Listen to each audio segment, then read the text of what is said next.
Прошу администратора Zoom дать мне возможность демонстрировать экран.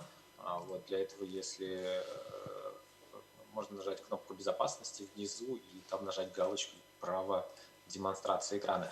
Я пока скажу несколько слов о том, что я хотел бы о чем бы я хотел сегодня говорить. Да, мне дали тем временем такое право, спасибо.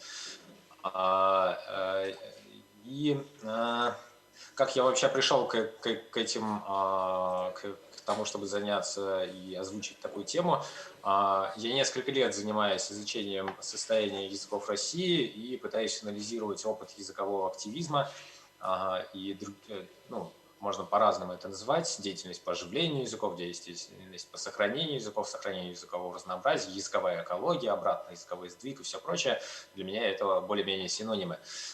И понял, что, с одной стороны, опыт на сегодняшний момент уже достаточно широкий и глубокий в этой области в разных языках России. С другой стороны, часто не хватает обмена опытом между языковыми активистами, хотя это и сейчас начинает активно прямо происходить, и в этом смысле динамика за, например, последние 7 лет мне очень явно заметна. С другой стороны, если говорить о языковой политике, то она значительно отстает, та языковая политика, которая реализуется сейчас в России и в регионах, в большинстве, если не во всех, она значительно отстает от запросов общества, от того, что наблюдается. И поэтому, с одной стороны, я несколько слов скажу о том, как я вижу комплексную языковую политику на поддержку миноритарных языков. С другой стороны, чуть сужу свою тему до того, чтобы связать между собой IT-проекты и социальные проекты, как я вижу их возможное сотрудничество, взаимная польза. Вот поэтому так выглядит название моего сегодняшнего доклада. Если говорить о комплексном подходе, то я пришел к выводу такому, что очень удобно выделить основных акторов языковой политики или, не знаю, агентов языковой политики, или можно как-то по-другому назвать все эти области, они разнородные, но тем или иным образом можно отнести большинство того, что делается может быть и все, что делается по миноритарным языкам и поддержке их витальности, живучести, можно собрать вот в список, который у меня показан слева. Я его иногда пополняю и несколько изменяю, но, в общем-то, для меня это и есть процесс познания языкового активизма, что мне кажется очень интересным. Ну, просто как моей исследовательской части моей личности, хотя при этом я являюсь действующим языковым активистом, поэтому в каком-то смысле для меня это включенное наблюдение. То есть я пытаюсь сам что-то делать, пытаюсь изучать, что делают другие, и этот опыт транслировать. С одной стороны, есть лингвисты, которые занимаются изучением языков, им очень нравится, им очень интересно документировать язык, то есть чтобы как можно больше разных материалов, устных, письменных, видео, материалов на языке собирать и каким-то образом анализировать. Языки России в этом смысле очень по-разному представлены. С одной стороны, есть языки, по которым, дай бог, есть хорошие письменные доступные источники, а на других языках выходит регулярное телевидение, и в этом смысле существует большая разница. Но и лингвистам по-разному можно работать с этими объемами данных, и если существует большое количество текстов и видеоматериалов, то лингвисты смогут это использовать. И интересно, что они, в свою очередь, могут поделиться результатами своей работы, которые можно будет использовать, например, в обучении языку. Если это взрослые, то очень часто для взрослых преподается язык аналитическим образом. Это один из методов, не самый успешный, если мы говорим о детях, но для взрослых вполне приемлемый. И в этом случае данные лингвистов могут вполне помочь. С другой стороны, лингвистические корпуса могут помочь в создании различных IT-инструментов, например, раскладок языков с SPL-чекерами, то есть системами проверки орфографии. В этом смысле, конечно, их взаимодействие между собой уже намечается, лингвистов и тех, кто занимается электронными технологиями. С другой стороны, взаимодействие может быть у лингвистов выстроено и с обществом. Например, они не только документируют язык путем проведения двухнедельных экспедиций раз в год, но по-настоящему вовлекают людей в их работу, чтобы люди как можно больше записывали друг друга, общались между собой и как бы производили это в виде контента вовне. То есть, чтобы люди, например, договорились раз в неделю собираться, записывать записывать видео, потом разбирать эти видео, делиться с лингвистами, с одной стороны, лингвисты в этом будут заинтересованы, но и для самих людей полезна будет такая деятельность. Поэтому я сегодня буду говорить именно о таких связях между собой разных областей вот этого комплексного подхода. Ну, про остальные я буквально мельком пробегусь, потому что про IT я буду говорить немножко позже. Обучение языку. Очень часто людям кажется, что реализация языковой политики на этом заканчивается, что вот надо всех вокруг научить языку тех, кто еще не владеет. И как бы и все. И остального как будто вообще нету, и оно не нужно. Мне не нравятся такие взгляды, хотя обучать языку на определенной территории, чтобы этот язык становился не только языком народа, и не только языком для пожилых людей, часто только пожилые люди владеют или хорошо владеют этим языком, но потихонечку, чтобы его сфера расширялась, чтобы он становился по-настоящему языком территории.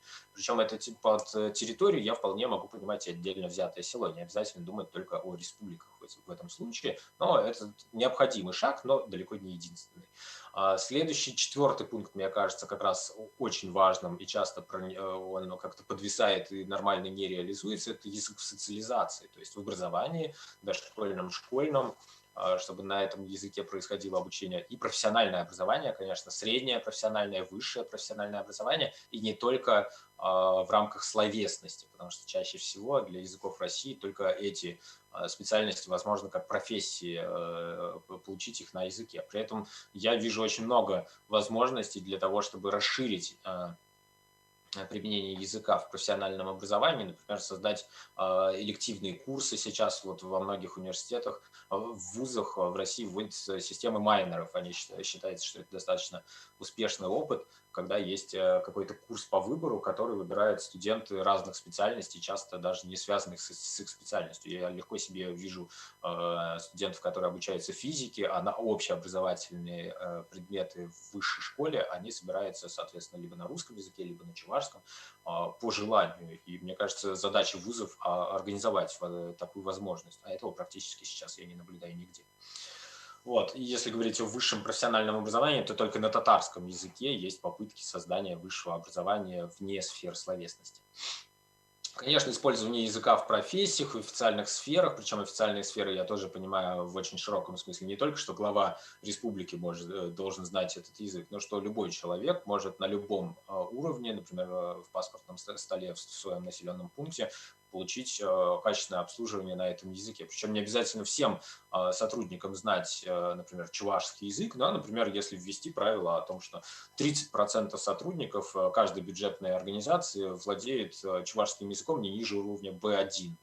Но для этого и систему уровней надо разработать, и систему, соответственно, получения квалификации в этой области. И мне кажется, что даже вокруг идеи о необходимости работы, знания языка работниками бюджетных организаций, можно вокруг этого завернуть достаточно много чего в остальной системе комплексного подхода, в обучении языку, например.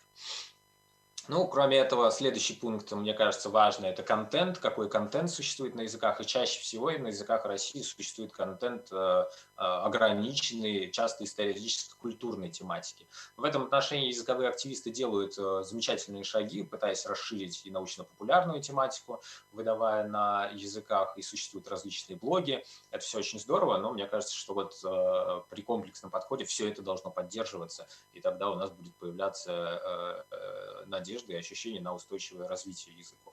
Общественные действия, я чуть позже скажу об этом, и юридическое обеспечение, то есть вот если у нас обеспечена работа всего этого комплекса, то, на мой взгляд, можно говорить о том, что будущее нашего языка находится в надежных руках. При этом, если говорить о различных действиях и проектах, мне кажется, что по-настоящему нужно каждый раз задумываться о том, какие цели мы перед собой ставим при реализации различных проектов. И мы в нашей команде «Страна языков», как Александр уже сказал об этом несколько слов, мы поняли, что есть некоторые проекты, которые вроде бы называются проект по поддержке родных языков, но при этом не очень чувствуют, чтобы она поддерживалась. Например, ежегодный фестиваль, на котором люди съезжаются для того, чтобы провести совместное время. С одной стороны, да, это очень полезно. С другой стороны, если говорить о вот этих вот основных целях, то оно сюда не попадает. Оно может косвенно сказаться, а может и не сказаться на витальности языка. Поэтому под настоящими целями мы понимаем увеличение владеющих языком, то есть появление новых носителей, увеличивается количество владеющих языком на территории. И второе – это расширение сфер. Эти две цели между собой взаимосвязаны. Ну, интересно, что расширение сферы очень часто звучит, но для меня, я понимаю, расширение сферы языка в повседневности. Именно в этом случае это настоящее расширение сфер языка, если просто на нем появился какой-то раз в 3 года выпускается мультфильм или существует конференция раз в год, на которой можно выступить на чувашском языке. Мне кажется, что это, ну, это неплохо, не нужно это уничтожать, конечно, но этого крайне недостаточно. Ну и адекватность проектов, вот у нас есть некоторые критерии по поводу того, как их оценивать, но обеспечивающих будущее, наверное, в России я не могу назвать таких проектов и стратегий по языкам. При этом существуют полезные, это различные точечные меры, когда, например, в рамках одного села существует языковое гнездо, это прекрасно, но это недостаточно, это не комплекс. Вот. Ну и некоторые другие вещи. В третьем, например, пункте оказывается распыляющие внимание, а бывает даже и вредные, то есть когда существует возможность, например, социализироваться или обучаться только на одном языке. Мне кажется, установка на одноязычие – это как раз пример вредной деятельности проектов или там, политики или чего-то еще. Если говорить, в принципе, про IT-технологии, то вот здесь вот с помощью, например, Андрея Чемышева и некоторых других людей, которые занимаются IT электронными инструментами, вот, наверное, таким образом можно расписать все создаваемое в пользу, на помощь языку. Вот, но, наверное, проговорю, что вот спелчекеры, не просто нам хочется раскладку и алфавит, но и спелчекер, то есть система проверки орфографии. Это очень здорово, если такое есть, но для этого нужны, как правило, корпуса, и нужна какая-то более такая серьезная работа, в то время как раскладки клавиатуры для разных операционных систем можно, в общем-то, за один вечер сделать какую-то, которая хоть как-то будет работать. Вот. Но словарные приложения, корпуса и связанные с ними технологии, и вот система машинного перевода, речевые технологии над этим работает. Я не знаю, выступает ли сегодня, простите, не посмотрел программу, Андрей Чемышев, который занимается сейчас анализом и синтезом речи. Локализация программного обеспечения, то есть когда у нас программы, которыми мы пользуемся, доступны на нашем миноритарном языке, это совершенно прекрасно. И, кстати, если у нас есть система машинного перевода, многим не нравится, переводчик работает коряво. Но, с другой стороны, мы можем этот переводчик интегрировать в наш браузер и будем получать информацию на нашем языке, можем всю информацию в интернете переключить письменную на наш миноритарный язык. По-моему, это прекрасно. Ну вот, языковая инфраструктура для людей с ограниченными возможностями тоже бывает очень редко, но бывает на эту тему проекты. Вот по татарскому языку, я помню, шрифт Брайля адаптировали. И мне нравится еще идея с простыми программками для подборок контента. Об этом я как-то совсем недавно задумался, что вот, например, программа, которая раздобывает или в которой встроена, и она время от времени обновляется, например, видео на YouTube, которое появляется на нашем собственном языке. Мне кажется, такое было бы очень интересно. Но вот я пока не слышал такого, но мы думаем об этом с одной знакомой программисткой. С другой стороны, есть социальные вещи. Если говорить про социальные, ну, здесь проект тот, который, мне кажется, было бы здорово реализовать в каждом населенном пункте, где существует язык, и хочется, чтобы он развивался. Но мне кажется, что я просто заострю ваше внимание, что под социальными проектами по языкам я понимаю локальные, регулярные социальные действия или проекты. То есть, когда люди раз в неделю собираются и создают любительский контент. Когда у нас существует система, при которой молодежь с помощью метода мастер-ученик или с помощью других методов, например, языкового клуба или каких-то других, очень много всего может быть. Об этом можно отдельно говорить, наверное, часами. И прямо сейчас у нас есть небольшая онлайн-школа, в которой мы пробуем некоторые такие упражнения. В общем, одним словом, под социальным я понимаю в первую очередь регулярные вещи. Ну вот, наверное, исключением из них является языковой лагерь, но это такая тоже попытка ограниченного по времени, но регулярного действия, при котором мы погружаемся в языковую среду. И вот эти пункты, которые я здесь пишу, они даже в каком смысле друг другу предшествуют. То есть языковой лагерь создать здорово, но еще лучше создать языковые клубы во всех населенных пунктах. при которых люди могли бы и здесь общаться, и каждый себе нашел бы мастера, который бы ему помогал развивать свой собственный язык. Ну и в конце это может закончиться созданием языковых гнезд. Ну, вот представьте себе, в каждом населенном пункте будет место, куда можно прийти и пообщаться на своем языке, отдать детей, чтобы с ними общались на этом языке и прочее. Вася, я тебя перебиваю, прошу прощения, потому что у нас по времени, да, то есть у нас 12 Хорошо. 12 минут, и потом Мне на вопросы, по-моему, даже уже не остаются. Если ты что-то так вкратце Да, скажешь. я как раз подвел к тому, что я хотел сказать главное, но Потому что, если главные что, мы выводы, можем на самом деле, прочитать. вы можете сделать самостоятельно, мне буквально 1,5 минуты. Главные выводы можно сделать самостоятельно. Смысл в том, что, с одной стороны, айтишники, они хотят создать, например, новые разговорники. Что можно сделать? Можно, конечно, нанять отдельно взятого человека, который будет с утра до ночи корпеть над этим разговорником, а можно эту задачу передать в какое-то село, где люди смогли бы на почве создания разговорников взять, активизироваться и начать разрабатывать такой разговорник для того, чтобы его потом могли завернуть в обертку и получилось бы мобильное приложение. Работает? Работает. Таким образом, вот здесь вот я задаю вопрос, что их совместная работа – это носители создают сырье для айтишников или айтишники создают новые сферы для употребления языка регулярно. Мне кажется, что именно таким образом можно завернуть очень много проектов, которые, например, у вас созревают в головах. Поэтому озвучку книг и словарей можно таким образом передать на руки активистам и зарядить их энергией, может быть, поделиться деньгами, если такие деньги есть. Потому что вот на IT-проекты в ряде случаев легко раздобыть денег. На регулярные социальные проекты очень часто сложно. Для этого не существует каких-то специальных институтов, ну, в широком смысле общественных институтов и фондов. Вот. И, наверное, напоследок, что я скажу, что IT-инструменты – это здорово. Вот то, что создает, например, FullLab, там у Андрея Чемышева и некоторые другие. IT такой есть бум на тему того, чтобы создать новое приложение, которое всем поможет, но чаще всего это словари или обучалки. При этом люди не думают, что вообще-то еще есть куча носителей, скорее всего, на вашем языке, которые вот остаются не у дел. Все всех хотят научить, и все. Вот. И мне кажется, что в этом смысле важно обратить внимание также вот на те вещи, которые здесь написаны. Я надеюсь, что вы успели их так Хорошо. или иначе Все, спасибо, читать. Вась. Все. Ну, на самом деле, тут, возможно, будут есть какие-то вопросы или нет, да, то есть самое главное, то есть, в принципе, это хорошие идеи. Если под этими идеями всегда найдется какой-нибудь конкретная личность, которая будет это продвигать. Наверное, больше вопрос в этом, а не то, что можно делать, да, то есть, когда человек заострен, ну, или как думает в этом направлении, идей безумное количество, всегда сложнее с самой реализацией, потому что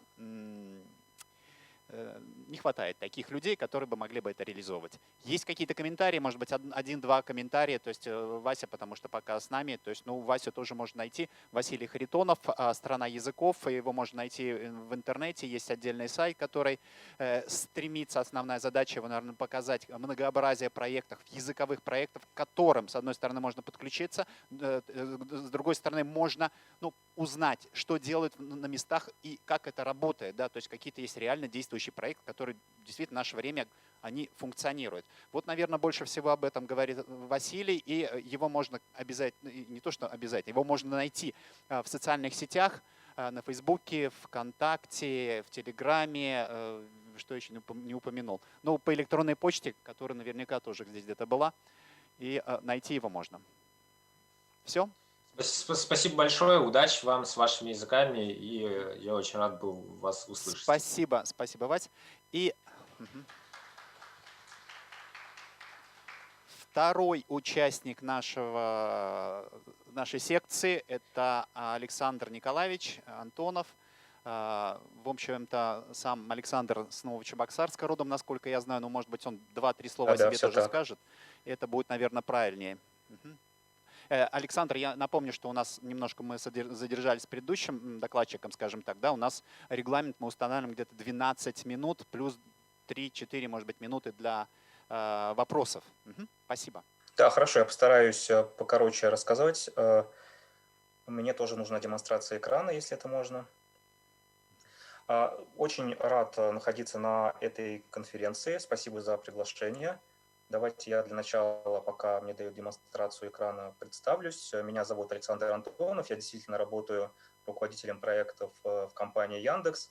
При этом здесь я скорее нахожусь по нескольким другим причинам. Ну, во-первых, я действительно родился и вырос в Чувашии, а сейчас живу в Москве, вот, и в какой-то степени знаю чувашский язык, и это мне ну, помогает. Вот.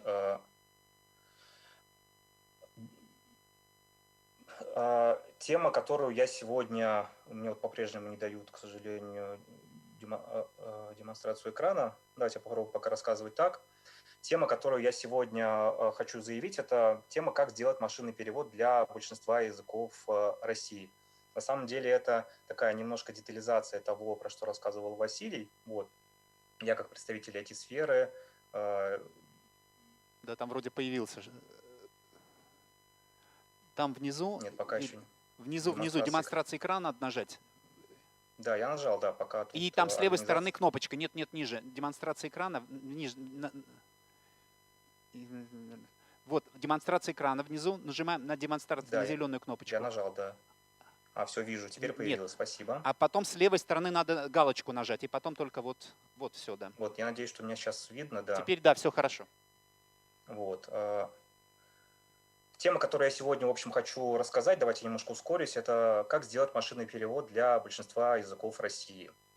Вот, и, собственно, цель моя, зачем я пришел на эту конференцию, как раз понять, насколько эта тема востребована и насколько эта тема актуальна, насколько тема интересна для сообщества. Давайте сначала ответим на первый вопрос. А зачем вообще нужен машинный перевод? Ну, здесь, наверное, для этой компании не нужно объяснять, зачем это нужно, но, тем не менее, пару слов скажу, что это, во-первых, исторические и культурные какие-то аспекты, когда мы, имея машинный перевод, например, чувашского языка, можем изучать какие-то исторические вещи, культуру Чувашии, какие-то особенности народов. Вот. И вторая большая вещь – это образование. Если ты владеешь русским языком, но не владеешь английским, то с помощью машинного перевода ты получаешь доступ ко всему, ко всем возможным инструментам образования. Вот. Ну и немножко более такая сложная история, когда ты владеешь только чувашским языком, ты, например, можешь получить информацию к русским вещам и к английским тоже. Вот. Ну и более, наверное, такая простая история, когда, сидя в какой-нибудь социальной сети, один человек мог говорить на английском, другой на русском, третий на своем родном чувашском, и все друг друга понимали. Почему же все-таки, я говорю, это возможно для большинства языков России, но не для всех? Здесь, на самом деле, первая главная вещь, про которую хочется сказать, это параллельный корпус. Чтобы обучить машинный переводчик, его топливом, сырьем является параллельный корпус. Это когда у нас есть набор предложений, скажем, на чувашском языке и их точное сопоставление на русском языке. Вот и такой параллельный корпус должен быть хотя бы 10 тысяч. Это вот мы на личном опыте заметили, когда обучали чувашский язык. Вот. И очевидно, что не для всех языков России этот корпус может быть собран. Хотя, если говорить про словари, с которых начинают, наверное, можем пытаться подойти ко многим языкам. Почему именно в России? Тут есть, на самом деле, ограничений на Россию особенно нет, но есть пара особенностей. Во-первых, поскольку мы говорим про машинный перевод, то важно, на каком алфавите язык. И сейчас большинство языков, они все-таки у нас в России исторически так сложилось на кириллице. Ну, понятно, что есть и другие письменности, и латинский алфавит, и арабская вязь, но все-таки большинство языков сейчас на кириллице, и это имеет важное значение.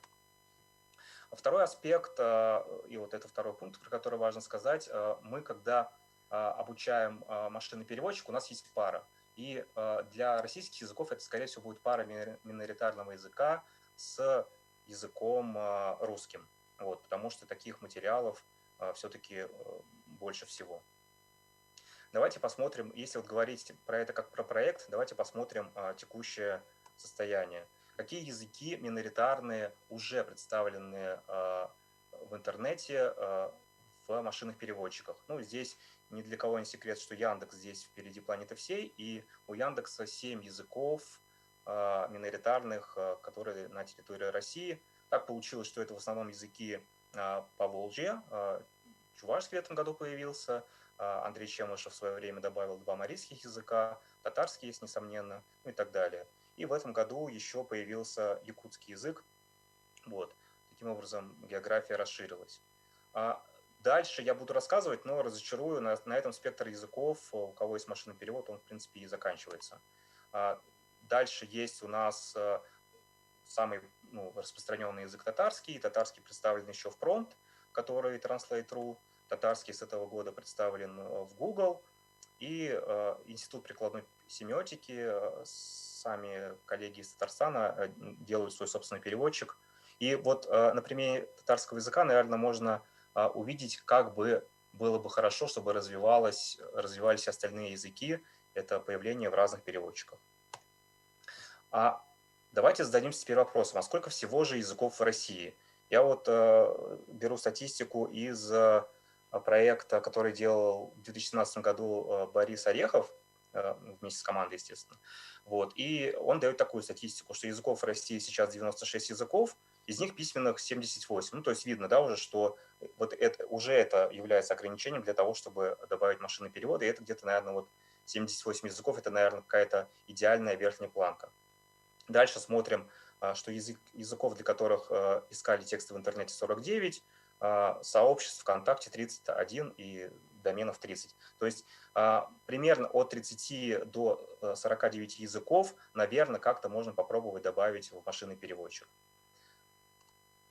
А что же происходит в мире? Смотрите, в мире на самом деле тоже есть попытки добавлять миноритарные языки. И здесь я скажу пару проектов. Во-первых, это сейчас очень шумный такой проект, про который все говорят. Это Масахана. Это проект, который объединил Африку и африканские языки. И ребята из IT, из обработки естественного языка делают многие вещи, про которые говорил Василий, и в том числе добавляют машинный переводчик, там очень успешное сообщество, люди друг другу помогают, и, наверное, в идеале было бы хорошо такое же сообщество получить и в России. И второй подход, когда мы говорим про добавление машинных языков, машинного перевода, это подход с другой стороны, когда есть сообщество людей, которые умеют обучать модели, умеют делать машинный перевод, и они идут к людям, просят у них корпусы для обучения и таким образом обучают все вместе какой-то новый язык. Вот как один из примеров это workshop on Machine Translation, семинар по машинному переводу. В этом году они соревновались по добавлению верхнелужнийского языка, это язык Германии, в прошлом году гуджарати, это язык Индии, и чуть ранее там и казахский язык в этом участвовал. В общем, тоже такой достаточно хороший способ. И я вот уже потихонечку заканчиваю, так все-таки отвечая на самый главный вопрос, так все-таки что же нужно для переводчика? На нашем опыте вот, работы над чувашским языком в переводчике, про это будет подробнее рассказывать чуть позже Николай Плотников, мы пришли к тому, что как минимум нужно 100 тысяч параллельных предложений. Вот. Я чуть раньше говорил про 10 тысяч, но 10 это скорее такой тестовый поиграть корпус, а 100 тысяч параллельных предложений такая хорошая достаточно бета, которую не стыдно уже выложить в продакшн. И вот это тот набор, с которого мы уже поверили, что чувашский переводчик тоже, в принципе, будет жить. Вот. Ну, здесь единственное, что надо сказать, что это все-таки базовый уровень, и здесь предела нет. Мы стремимся, например, к 1 миллиону параллельных предложений. И даже вот сейчас столкнулись с такой проблемой, что собрав какой-то объем, у нас сейчас 500 тысяч, мы столкнулись с тем, что достаточно сложно дальше разговаривать, там, в том числе про финансирование и про гранты, потому что все считают, что чувашские уже в переводчике есть, как бы больше ничего делать не нужно. На самом деле там работы еще достаточно много, есть куда развиваться. Вот. И вторая часть, что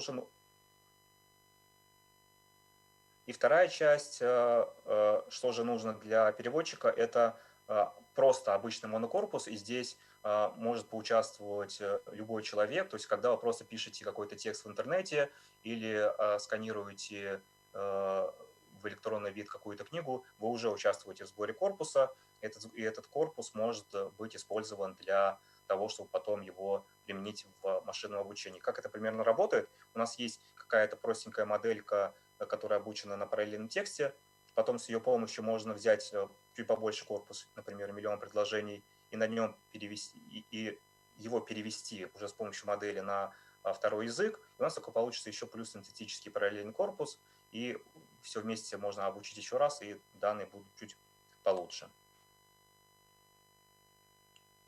Так, ну и, конечно же, помимо всего этого нужны люди.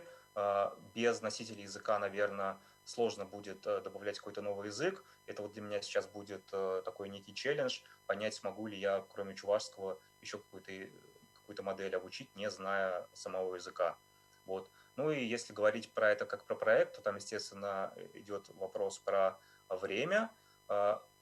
Из нашего опыта мы заметили, что если есть откуда взять параллельные предложения, то примерно нужно, наверное, месяц 3, чтобы собрать 100 000 пар.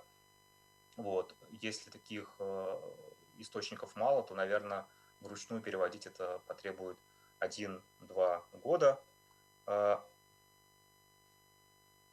И вот если это умножить на количество языков, да, про которые мы говорили, там от 3, которые можно прямо сейчас уже в ближайшее время добавить. Я верю, что и чеченский язык в ближайшее время появится, и языки из Мордовии появятся. Вот от, скажем так, 3-5 языков, которые практически наверняка появятся, до 49, в которые хочется верить, что появятся. Вот если это умножить на срок от 3 месяцев до 2 лет, считайте, такой проект. Выглядит сложно, но можно попробовать сделать такой подход.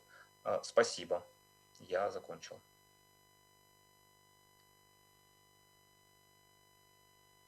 Андр, если какие-то есть вопросы, комментарии, да, пожалуйста, Марина.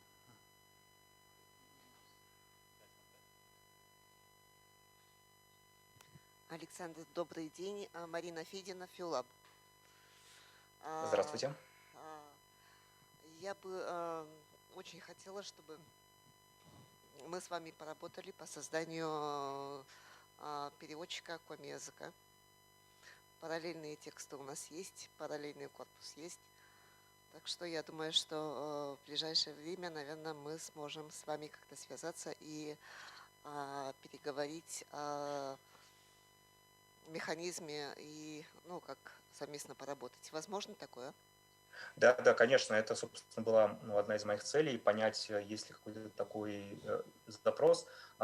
Я чуть-чуть немножко смято рассказывал вначале, я на самом деле могу попробовать именно обучить, имея параллельный корпус, какую-то базовую модель, вот, посмотреть, что получается, и попробовать уже вместе с вами выйти на, например, Яндекс.Переводчик или на какие-то другие группы, чтобы сделать, скажем так, более качественные вещи, которые уже можно будет сделать в продакшн. Да, давайте, контакты у организаторов мои есть, вот, и я, может быть, сам вам напишу, да, давайте попробуем пообщаться, посмотреть, что же можно сделать.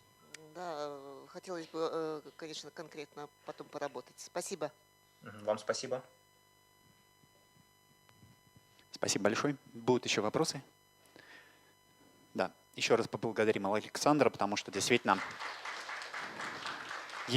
если бы не Николай и не Александр, конечно, я даже не знаю, когда у нас Яндекс бы переводчик появился. То есть роль Александра такая значительная. Посмотреть на этого героя, на самом деле герой. Спасибо, что тебе было это интересно. Да.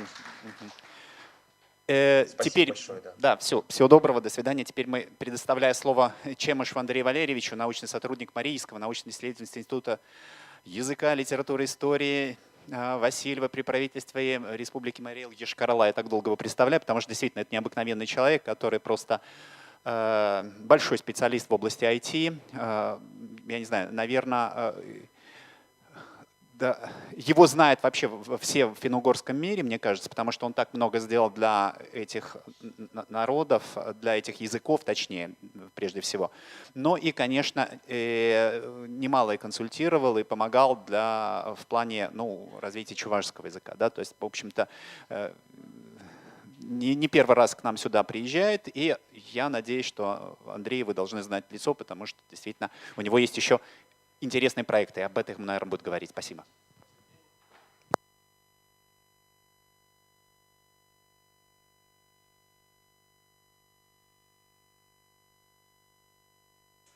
Не слышно, да?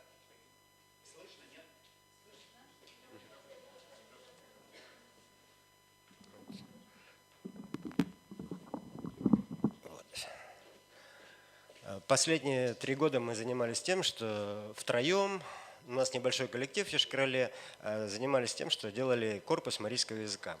2018, 2019, 2020 годы. Вот за эти 3 года мы должны были собрать как минимум 20 миллионов словоупотреблений.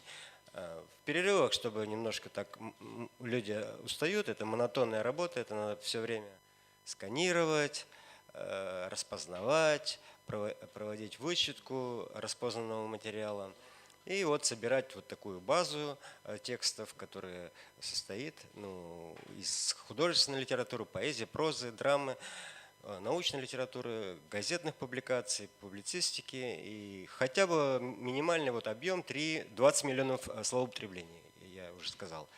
Вот. Сейчас, если будет возможность, я хотел бы показать на сайте. Далее эти тексты, эти файлы, которые из 20 миллионов словоупотреблений, это так называемый корпус первого порядка. Сейчас попробую набрать.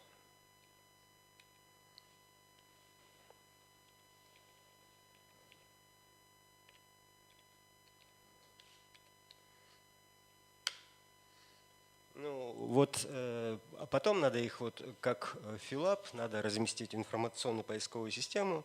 Если я вот набираю какое-нибудь слово, к примеру,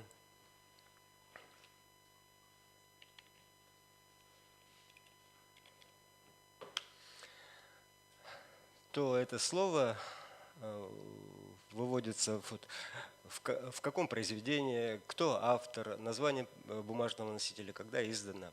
И если нажимаешь на это слово, показывает, так же, как вот лемму, морфоанализ и перевод.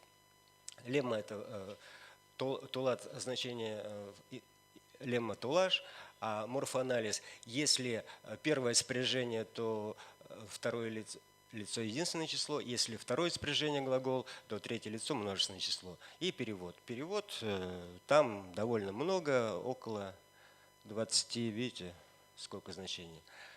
Но здесь неоднозначность, да, амонимия. Амонимия не снята. И так по всем словам можно набирать, нажимать, и приводится лемма, морфоанализ, перевод.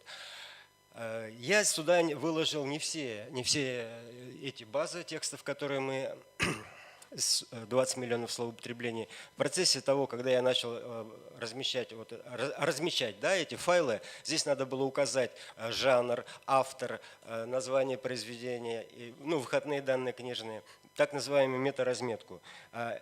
У нас единого стандарта принятого не было, тот стандарт уже устарел, на котором мы делали. И я вот в последнее время размышляю над тем, чтобы вот эти... Я сделал несколько книг для электронных читалок и ридеров, да, в частности формат FB2, Fiction Book, EPUB, это который вот на этих читалках всевозможных можно читать. И попробовал сделать несколько книг марийских для ридеров. И когда открыл файл этого одного из FB2, например, и я понял, что это тот же самый XML-файл, в котором указаны жанр, имя автора, отчество, фамилия, название книги, название бумажного носителя, ISBN, город издания, год издания, само издательство. Все данные, все метаданные там есть. И думаю, что все файлы, которые я сделал для корпуса, я превращу в формат FB2. Тем самым я сделаю файлы двойного значения. Эти файлы люди могут использовать учителя, ученики в учебном процессе, в системах дистанционного изучения и так далее. Там в своих системах могут использовать при изучении, допустим, марийской литературы, марийского языка. И они будут служить элементам корпуса языка. Теперь надо будет сделать парсер, который будет обрабатывать формат FB2. И в дальнейшем мы хотим не только вот эти вещи, чтобы выводилось, да, в корпусе, также выводился словообразовательный разбор, вся словообразовательная цепочка, да, с помощью какого словообразовательного аффикса образовано вот это слово, и что оно в свою очередь произошло от чего, и вся цепочка словообразовательная. Для этого я вот составил список всех словообразовательных суффиксов и расписал, в каких случаях, для что от чего образовывается. У меня получилось 137 словообразовательных аффиксов. Это приставки и суффиксы. Далее я составил список всех формообразовательных аффиксов. У меня получилось 87. Итого 137 плюс 87, более 200 вот аффиксов, из чего состоят все комбинации из, допустим, самых маленьких морфем, которые называются, ну, можно их назвать опорные морфемы или основные морфемы.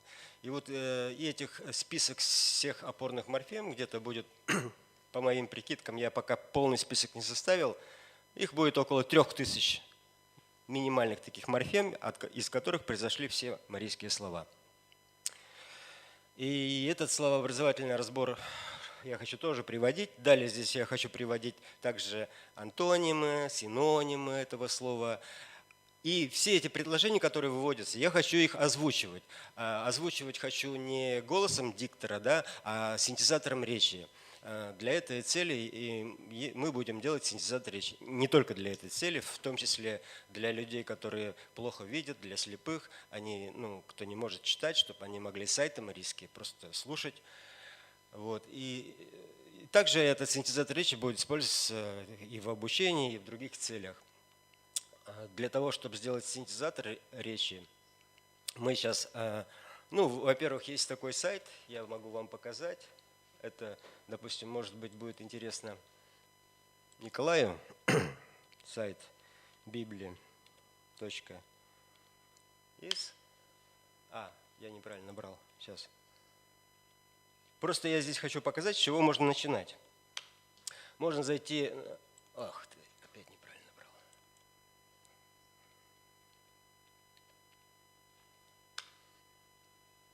Можно зайти на сайт Библии и здесь выкачать Библию на чувашском языке, полностью озвученную. В основном... Я вот посмотрел на марийском языке, я для ориентира взял голос Павла Ефимова, чтобы синтезировать мужской голос. И здесь оказалось на луговом марийском языке его записи 8,5 часов, когда он начитывает послание святого апостола Павла. Вы можете там всех просмотреть, они у вас записаны голосами ваших актеров Национального театра. Вот. Можете их все выкачать, все аудио, посмотреть, выбрать голос, который будете синтезировать. У вас уже первые на 8 часов работы уже материал будет. А далее как я поступил? Далее я создал подкаст. Естественно, мы еще сделали студию звукозаписи на работе. Далее мы начали писать марийские аудиокниги. Если вы в поисковике наберете Мария Йоган, это переводится как «Марийский поток», то вы найдете, Мария Йоган есть ВКонтакте, под FM, потом Яндекс Мьюзик, Apple Podcast и вот в разных вещах. То есть и в Castbox. Вот для примера, если вот ВКонтакте. Мы пишем марийские аудиокниги, создали студию звукозаписи. Эти аудиокниги в основном пишем голосом тех людей, кого собираемся синтезировать. Если мне нужен был голос Павла Ефимова, я больше всего приглашал Павла Ефимова, писал его голосом аудиокниги. Аудиокниги мы выкладываем в Castbox, и они у нас автоматически расходятся в ВКонтакте подкаст, Apple подкаст, Яндекс.Музыку. Вот. Более 10 часов я уже собрал, но по опыту говорят, чем больше, тем лучше. Конечно, будем больше. Теперь выбрал я женский голос, ее голосом тоже пишем аудиокниги. И я хочу, чтобы у меня был марийский мужской, марийский женский. И потом в следующем году горномарийский мужской и горномарийский женский. Минимум 4 синтезатора речи мы хотим сделать. Далее, я вот недавно, вот пока сидели, показал Александру, когда я расписывал все эти аффиксы, я понял такую вещь, что есть всевозможное количество морфоанализаторов, да, вот одних марийских морфоанализаторов есть штук 5, чувашских несколько, один сделал Николай, кто-то наверняка еще что-то делал, там парсеры, да. Я думаю, что чем больше будет морфоанализаторов, тем лучше. Поэтому надо вот это все правильно формализованную грамматику расписать. И надо делать, чтобы возможность такую единую библиотеку питоновскую для обработки морфоанализа, словообразовательного разбора для разных языков. В первую очередь для наших соседних языков. Марийский, чувашский, башкирский, удмуртский, коми, рязанский, макшанский, и чтобы это могли делать не программисты, а обычные филологи. Мы вот сидели, Александр, Дмитрий, и думаем такую сделать форму веб-морду, чтобы люди могли просто обычные филологи вносить вот эти словообразования, формообразование любое и расписать это согласно принятых тегов, и дальше мы, чтобы получили бы базу единую, потому что когда я столкнулся с тем, что вот в этих электронных книгах, да, и когда корпус, да, создаем, часть фраз говорятся на русском, там где-то вот в корпусе идет там марийский текст, потом песню поют на русском языке, фразы на татарском идут, на узбекском, еще на каком-то. У Льва Николаевича Толстого перевод «Севастопольские рассказы», там постоянно вставочки идут на французском, на польском языках. И хотелось бы, чтобы такие вставки автоматически обрабатывались вот тем нашим перспективным будущим таким обработчикам, которые мы могли бы сделать сами с помощью филологов, без программистов. Ну, коротко, наверное, у меня все. Если есть вопросы.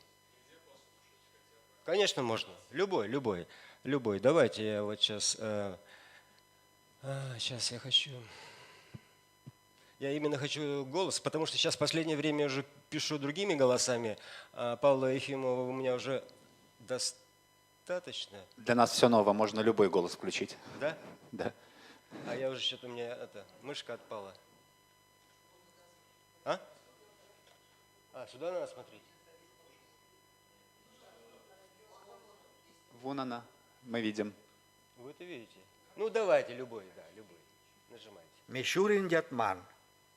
Акт. Это мой сотрудник Геннадий Арака Сабанцев. Туткара Шуктаманан. Таше Йоткеат Шоненомал. Аракам Джимека весела велелият шонемале. Ик пеллитрам подралаткан, могырлан тунара куштылгалеш. Тӧрштылнал метымат от шиж. Мый ӱмыреш куштен ончыдымо, йӱмӧ вуя гармонь деч поснак пеш куштен моштем. Йол шкак модеш. Гармонь йӱкым колатше гын, шӱм тӧрштылаш тӱҥалеш. Шӱм кӱлткымӧ поштек йолетым пуйто керем дене шупшкедылыт. А йылме нерген ойлыманат огыл, йылме тореш кутынь почаҥыштеш.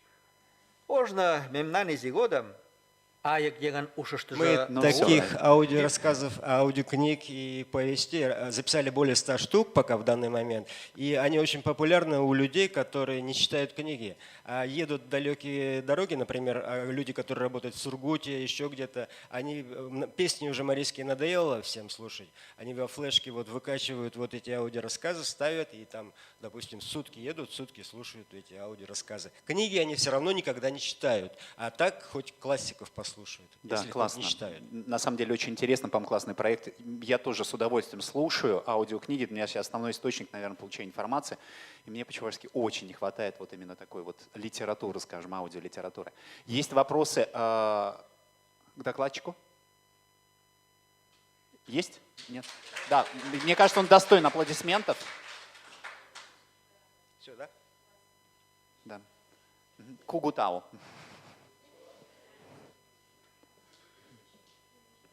Так, мы протираем.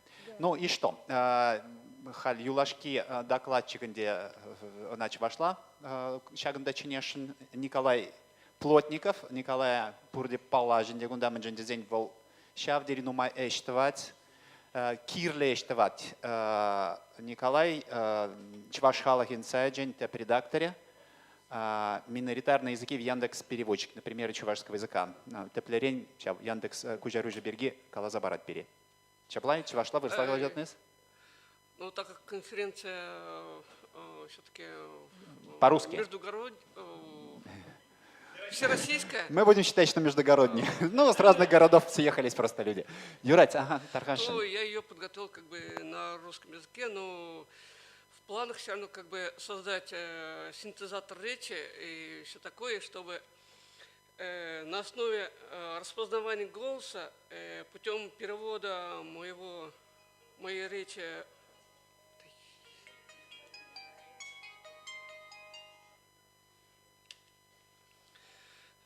путем перевода с чувашского на русский, а после русский язык, чтобы озвучился, можно было как бы автоматический синхронный перевод получить. Итак, мой доклад называется «Опыт добавления миноритарного языка в Яндекс.Переводчик». То есть я хочу рассказать вам, как мы добавляли свой чувашский язык в систему Яндекс.Переводчика. Наша группа состоит из 4-5 человек. Это я, на мне лежит руководство, разработка сайта, фотографирование, сканирование, ввод текстов в корпусе, выравнивание текстов. Александр Антонов, которого вы увидели, он занимается подготовкой моделей для нейронного алгоритма, а также выравниванием текстов, а также корректоры сканированных текстов. Это Светлана Трофимова, Алина Иванова, Эрбина Портнова, Оксана Антонова. Как у нас организована работа? Вначале мы фотографируем книгу, после мы ее сканируем, далее получаем вот такой вот электронный текст, где, как вы видите, полно ошибок, его нужно подкорректировать, исправить. Этим занимаются у нас корректоры текстов, они исправляют, и у нас получается уже готовый электронный текст. Дальше мы его вводим в параллельный корпус чувашского языка. То есть мы в корпусе языка произведение делим на главы, и далее каждую главу мы делим на предложение. И далее каждое предложение уже делится на слова.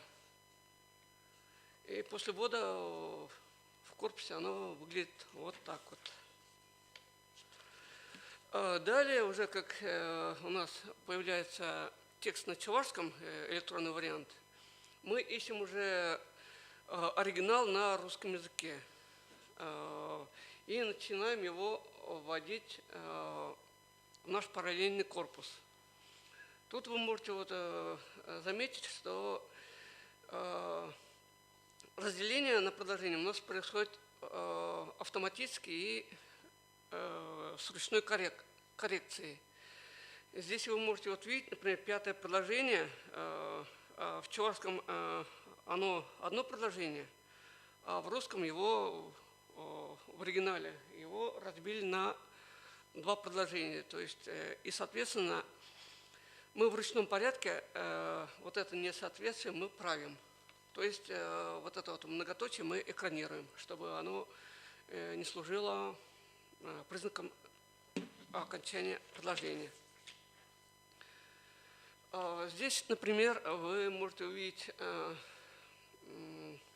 2 текста, которые очень плохо выравниваются. Этот пример взят из романа Виктора Гюго, 93 год. К сожалению, наш переводчик перевели сокращенный текст, а в интернете лежат только полные переводы. И, соответственно, вот на данный момент мы сейчас мучаемся, их выравниваем.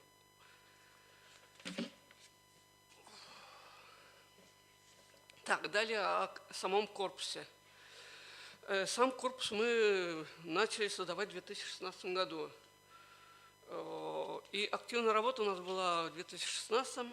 Далее, после этого, она мало-помалу текла, можно так сказать. И уже в полной мере мы вот этим вот корпусом занялись в прошлом году, в апреле месяце. Сам корпус, когда создавался, я специально сделал его так, чтобы он в себе содержал и корпус чувашского языка, и параллельный корпус, чтобы на нем с него можно было взять гораздо больше. На текущий момент у нас порядка 1900 текстов. По большей части у нас сейчас занимает это художественная литература, так как мы сейчас заняты подготовкой параллельных пар для русских и чувашских текстов, то, соответственно, вот сейчас работаем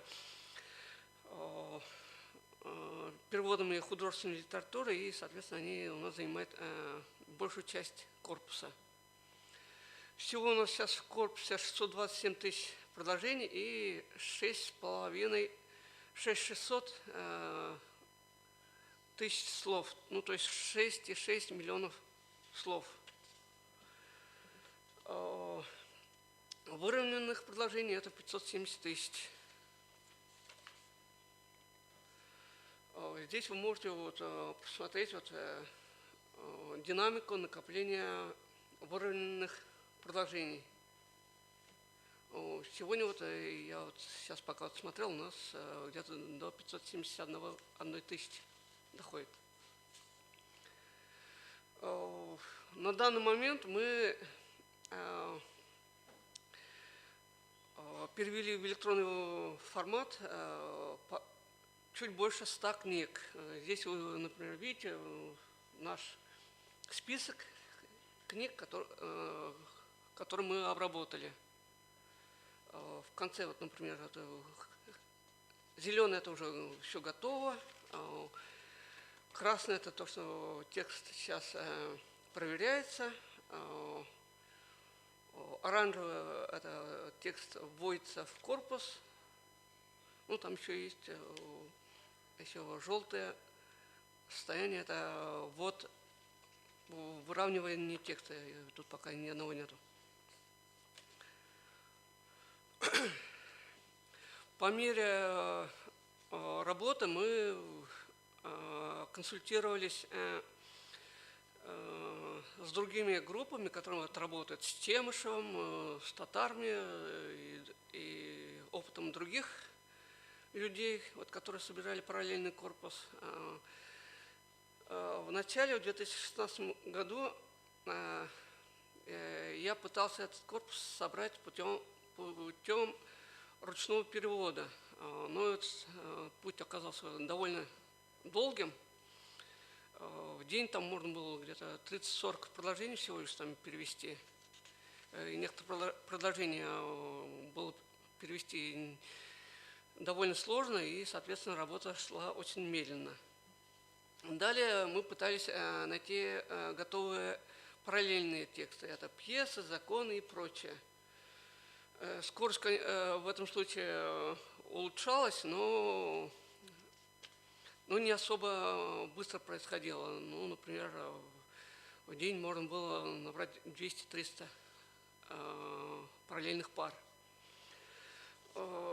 Я вначале считал, что выравнивание художественных текстов это не особо нам подойдет, потому что как бы переводчики они иногда ведь могут перевести в вольном стиле, но испробовав пару произведений, я заметил, что они очень хорошо выравниваются. И, соответственно, нами было принято решение, чтобы далее использовать этот метод. Иногда в день мы делаем по 3-4 тысячи выровненных предложений. Это когда переводчик подошел к своему делу то ли халтурно, то ли не очень ответственно и просто переводил каждое предложение. Но именно такие предложения нам и нужны. Ну, правда, иногда встречаются и хорошие переводы, где предложение идет предложение в предложение. Например, это, по-моему, у Куприна «Ты дождё» мне встретилось, когда просто надо было ставить уже готовую главу, и которую уже не нужно даже править, и ее уже загонять в сам корпус.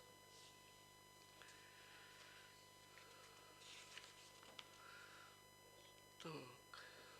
О проблемных моментах. Проблемные моменты – это плохо сканируемые книги, старая орфография, отсутствие электронного варианта оригинала. Оригинал к настоящему моменту переписан, переводчик внес большие изменения. Про первый вариант. Вот, например, вариант плохо поддающийся сканированию оригинала текста книги. Здесь литеры пропечатались вместе с краями литер, и, соответственно, FineReader данный текст очень плохо берет. И нашим корректорам приходится данные тексты почти что вручную набирать. Нам 2 книги такие вот попались. Далее, например, старая орфография. До книги выпущены до 1938-1937 годов. Тогда была другая орфография, и, соответственно, нам приходится эти тексты приводить под современную орфографию. Потому что если в этом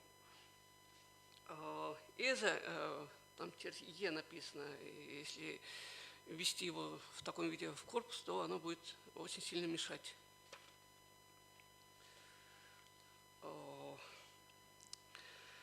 Есть еще проблема отсутствия текста в оригинале. Был такой период, когда товарищ Иосиф Сталин любил, чтобы его имя было во всех произведениях. Но когда он ушел, то новый руководитель страны, видимо, выдал указание, чтобы товарища Сталина отовсюду убрать. Ну, наши переводчики переводили в то время, когда Сталин был указан. Соответственно, в чувашских переводах Сталин остался, а в русских оригиналах Сталина теперь нету. И когда видимо, когда сверху пошло такое указание, то некоторые писатели полностью переработали свои произведения. Нам встречались книги, где полностью несколько глав были просто вычеркнуты.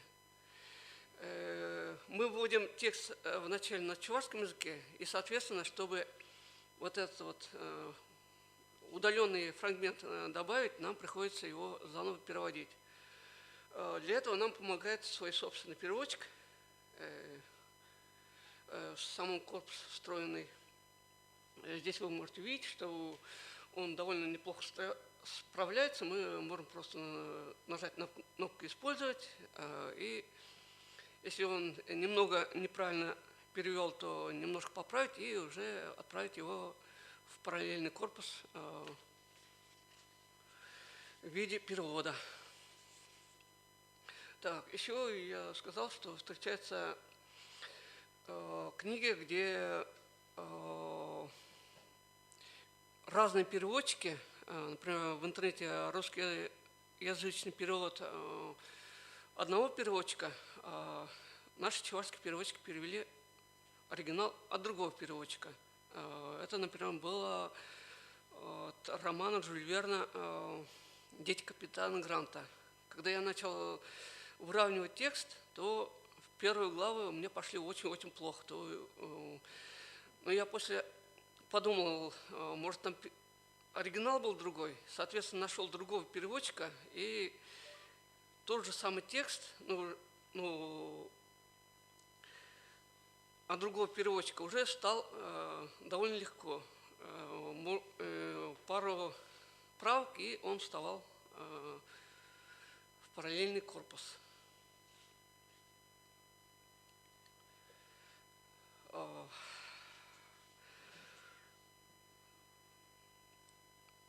Работу по накоплению пар наша группа видит в таком ключе. Здесь перечислены наши этапы, которые мы видим, как они должны быть осуществлены. Первый этап – это ручной перевод. Он будет у нас осуществляться во время всей работы. Это малая скорость, но зато позволяет получить качественные пары. Хотя художественная литература, она и уравнивается хорошо, но иногда там пары встают не особо хорошо. Далее второй этап – это уравнивание переводов художественной литературы, переведенных с русского языка на чувашский. То есть здесь мы планируем набрать 500-800 тысяч пар.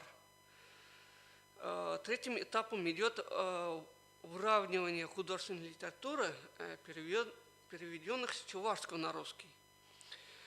Зачем нужно разделить вот эти два этапа?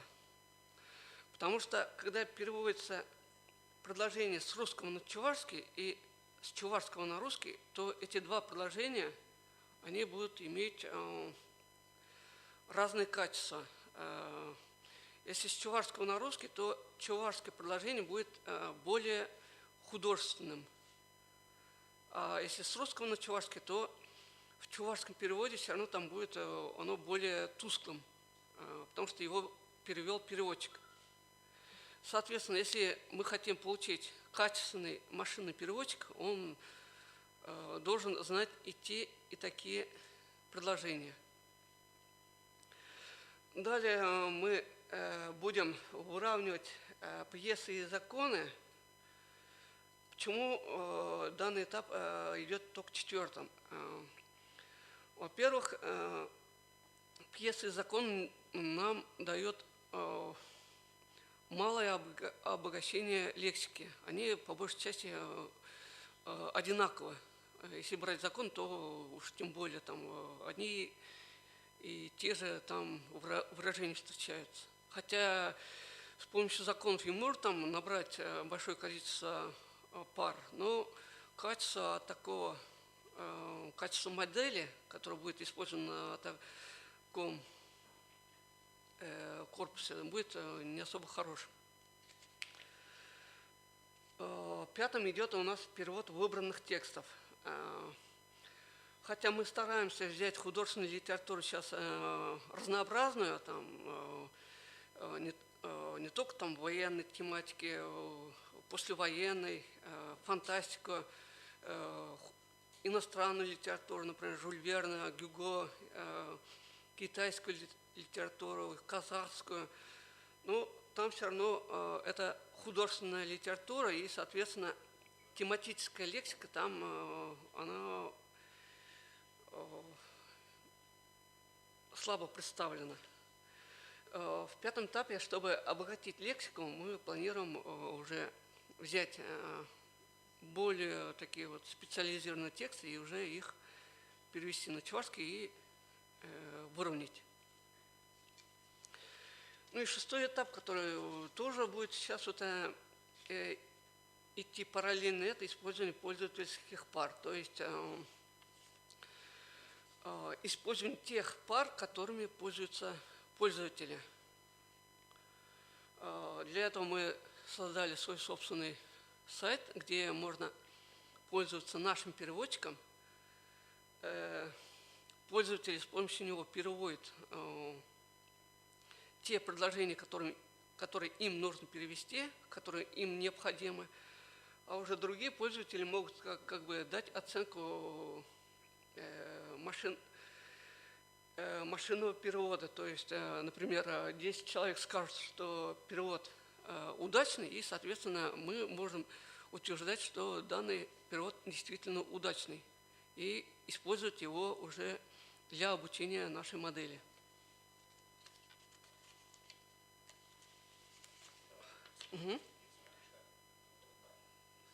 Все, почти конец. План на будущее.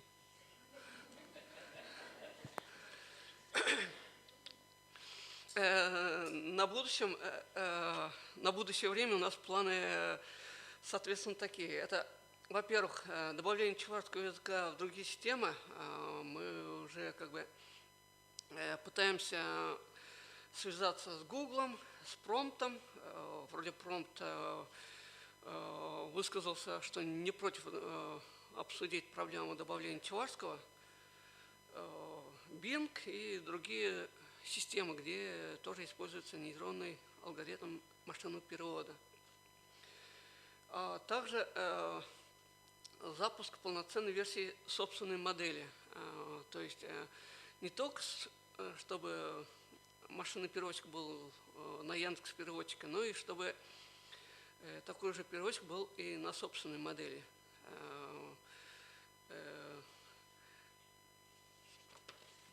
Для этого у нас есть сайт translate.chava.su. Вы можете его опробовать.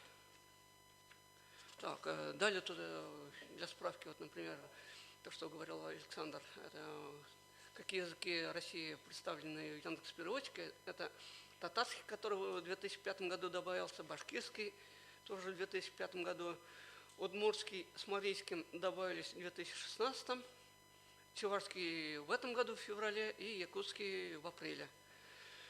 Как вы можете видеть, удмуртский, марийский, горно-марийский и якутский пока там находятся в бета-режиме, а наш чувашский, башкирский и татарский уже в полноценной версии. Из родственных языков это татарский, башкирский, якутский, казахский, турецкий, азербайджанский, киргизский и узбекский. Ну и наш кредо, то, что работа по развитию родного языка должна вестись не только правительственными чиновниками, но и гражданским обществом. Спасибо.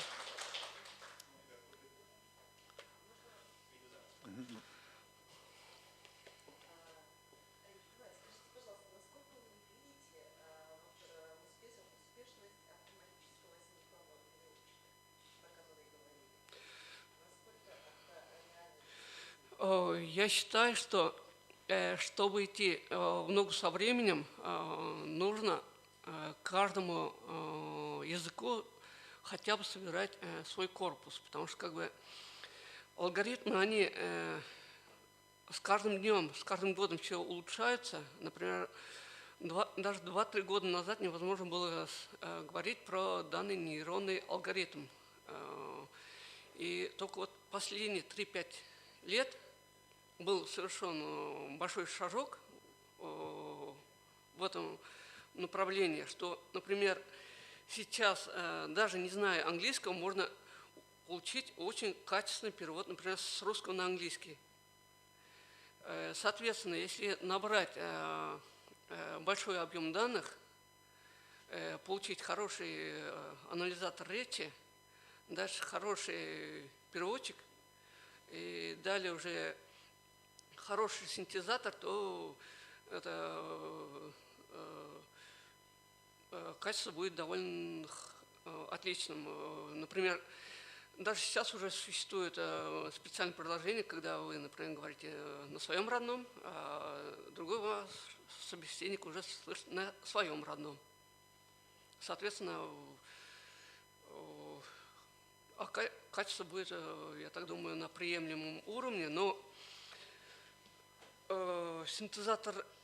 работа над синтезатором у нас тоже в планах, но мы вначале хотим хотя бы до 1 миллиона пар набрать параллельный корпус и уже далее заняться данным вопросом. Да, пожалуйста. Как вы выбираете книги? Вот я посмотрел, там у вас Куприн, потом, значит, там идет по востребованности, как сказать, потребителей, или как вы сами решаете? Для для нас вот удачно, хороший момент в том, что нам навстречу идет Национальная библиотека. Вот. У них есть электронный каталог. Просто в этом каталоге по поиску они все расположены как бы в довольно-таки хаотичном порядке, и которые там выходят впереди, то мы их и берем. Но мы вот все-таки стараемся вот на данный момент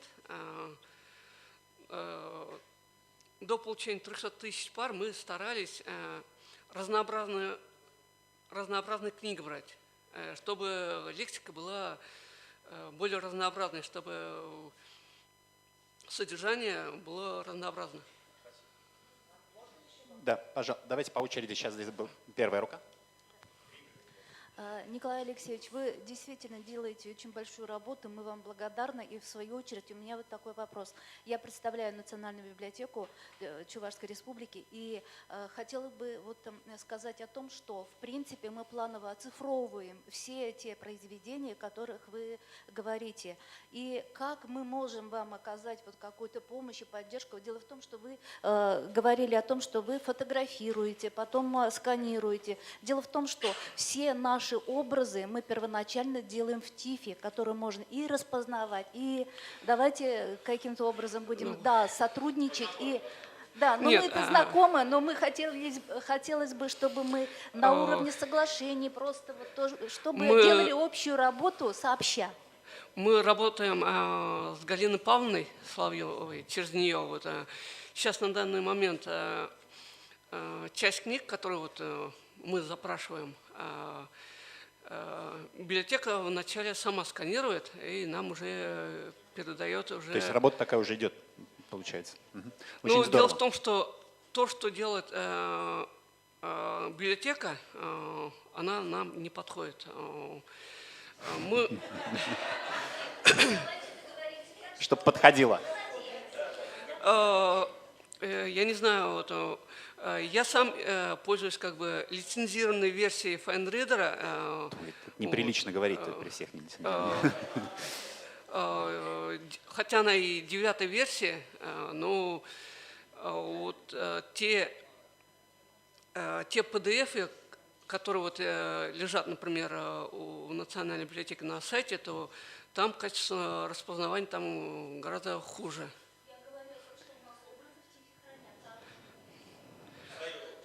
Хорошо, я думаю, да, мы можно будет решить в частном порядке сейчас, да, о том, потому что здесь у нас получается такой. Прошу. Один короткий вопрос, и очень хочу побывать у вас в гостях, посмотреть на деле. Так, вопрос такой. Да.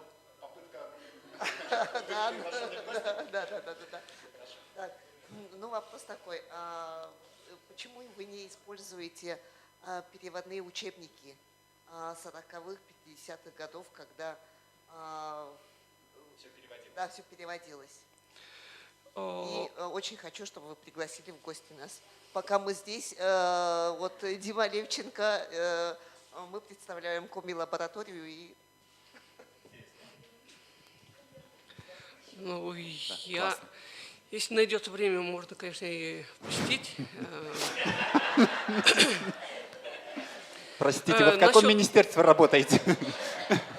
Насчет учебников. Я уже говорил, что одна из проблем, это, хотя есть, например, переводы некоторых романов, которые довольно объемные, но у них нет, например, в интернете электронных вариантов на оригинале, на русском языке.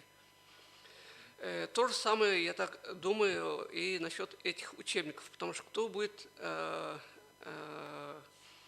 бумажные варианты этих вот старых учебников сканировать для русского языка?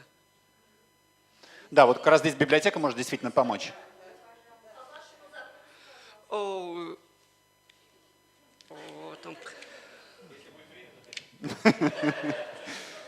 Хорошо. Но мне кажется, Николай, такая помощь, она тоже может быть полезна. По-моему, мне кажется, надо принимать как-то на учет и искать точки соприкосновения. Поэтому мы, наверное, здесь собрались не просто так, чтобы услышать друг друга, да, то есть и пойти навстречу где-то, да, то есть. Ну вот, например, почему у нас вот, в этапе вот, накопления пар выравнивание текстов художественной литературы, переведенных с чувашского на русский язык, стоит на 3-м месте, потому что на этом этапе нам придется сканировать и чувашский, и русский источники. Понятно. То есть это 2 раза больше времени займет у нас. И, то есть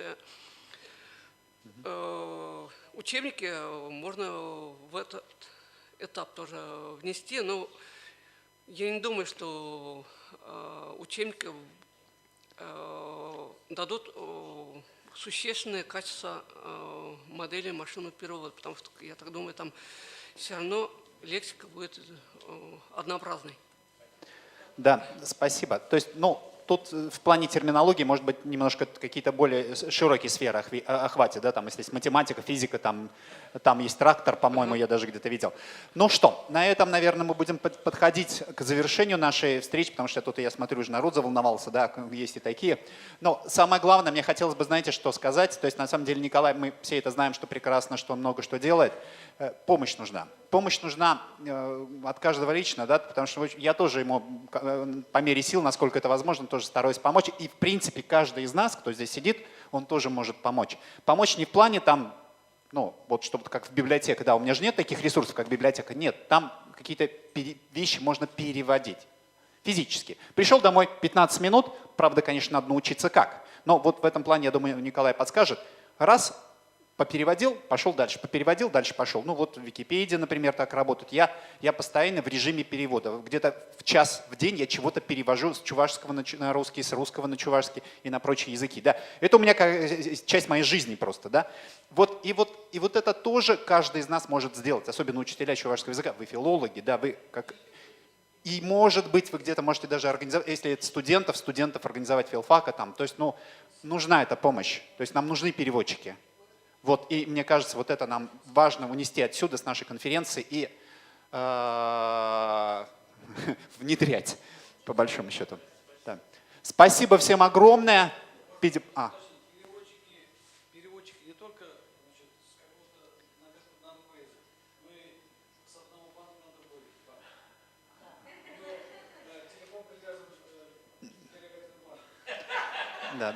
Ему тоже можно помогать и материально, имеется в виду, потому что он тоже, те люди, которые вовлекаются, он тоже старается как-то это, сам Николай очень много своих денег вкладывает, это действительно просто ему честь и хвала в этом плане. Ну все. Да будет так. Щапла булдар, чувашсам галаном пек. Тавдабуш, пурнеде пиде бызыктав, Иран те берхут те прибыли получения те бернде.